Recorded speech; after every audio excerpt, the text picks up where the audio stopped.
Hello, ladies and gentlemen. Good day. Welcome to the show this Sunday afternoon. Hope you guys are all having a good time out there. Pretty good time this weekend. Anyway, listen, guys. It's come right down to a boiling point, right down to one little pinprick of what's going to happen out here. And it all has to do with the yields on the bonds, U.S. Treasuries, on the long end of the yield curve. If the deflationists out there, and there's a lot of people who believe this is going to end in inflation, there's a lot of people who believe it's going to end in deflation. This long end of the yield curve represents sort of their last hope for deflation. And it is. If these long end of the yield curve, the 10-year, the 30-year, 7-year, and so on, start to go up past a certain point, especially the 10-year, if it starts to go up over 2%, it's going to start causing instability in the credit markets. And it's going to start to cause a deflationary scenario to start to play out. And in a deflationary scenario, what you get is you get gold prices dropping, silver prices dropping.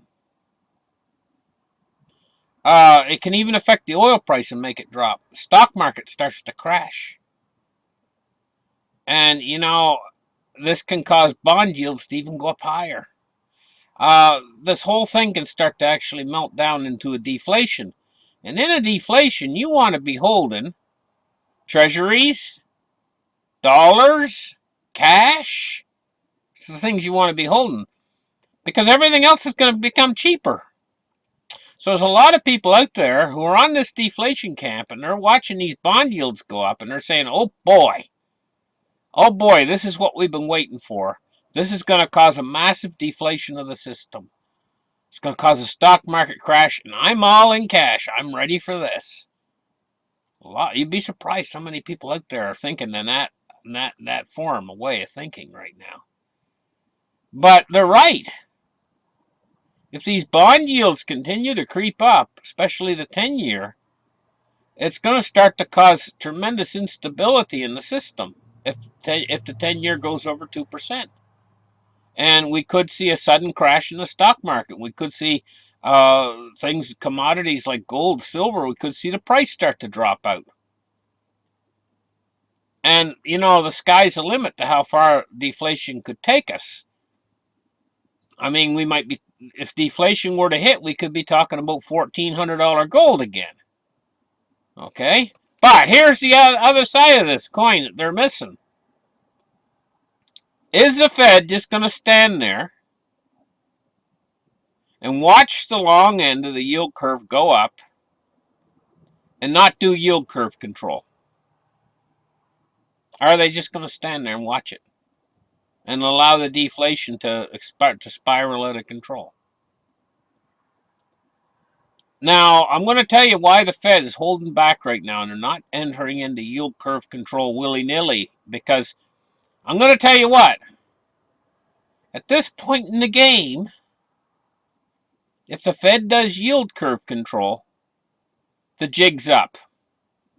And you know what I mean by that, the jig's up? I mean that that'll be the last nail in the coffin for the dollar.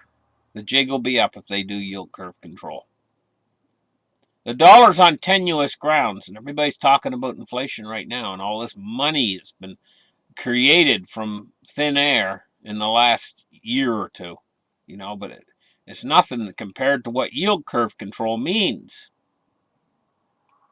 It means unsterilized monetization of the currency. And it'll be the last straw. It'll be the last that the investors are willing to take. And when they see yield curve control, then all of these deflationists out there, their last bastion of hope for deflation, so that, see, why they want deflation, the deflationists is, most of them have sided with that camp, and they're saying to themselves, hey, I'm on the right side of this.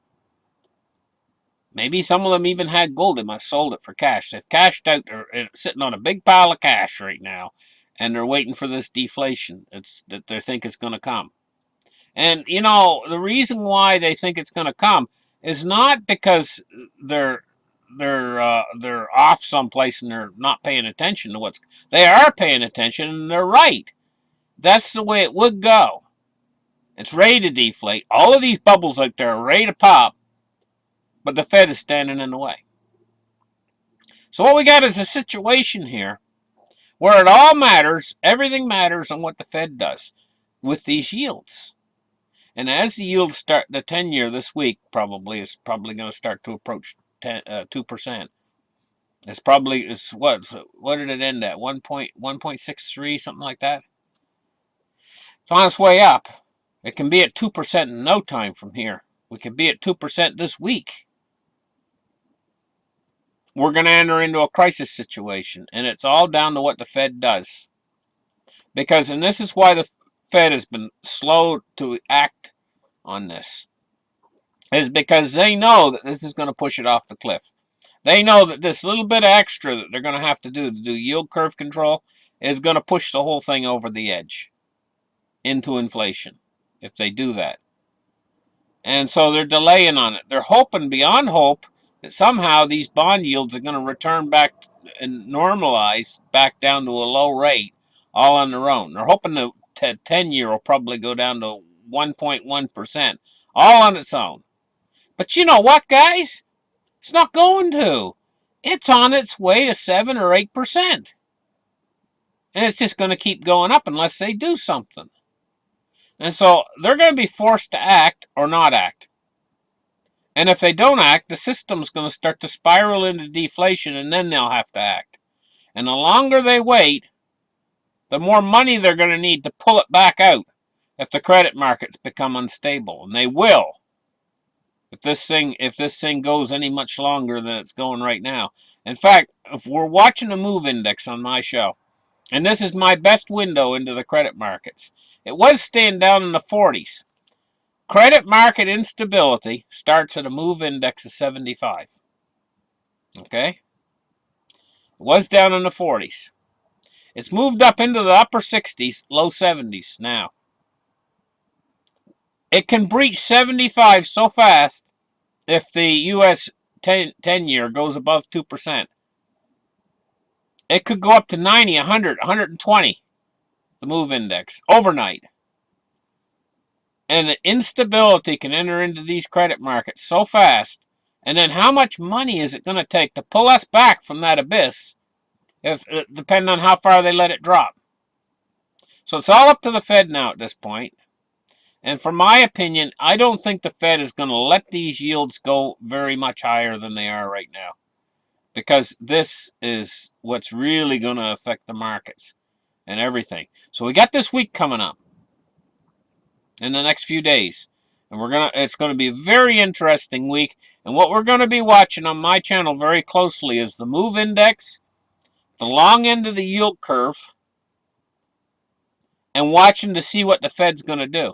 And I'll tell you what I think they're going to do. I think they're going to do nothing, and I think it's going to continue to creep up. I think it is going to pass 2%, and then all of a sudden we're going to start to see all of the markets become unstable, instability in the credit markets, and we're going to see some sort of a crisis situation evolve very rapidly. Probably in the next 2 weeks. This is going to unfold. And then I think we're going to see a reaction from the Fed, and I think the reaction is going to be some form of yield curve control to control those yields on the upper end of the yield curve. And when they do that, guys, that's the big starting signal for gold and silver to take off, is after they do the yield curve control. And in fact, if investors can see it coming, if the Fed announces ahead of time that they're going to do it, then they'll start front running on gold and silver. And what we've seen is gold put in a short-term bottom quite recently. Okay, silver follows gold. We've seen this short-term bottom. So gold is ready and silver's ready for a big move to the upside And it could be a big move to the downside if the credit markets become unstable and if the Fed lets the yields go too high. But so what we could be in for is a move starting to the downside on the front side of this before the Fed reacts.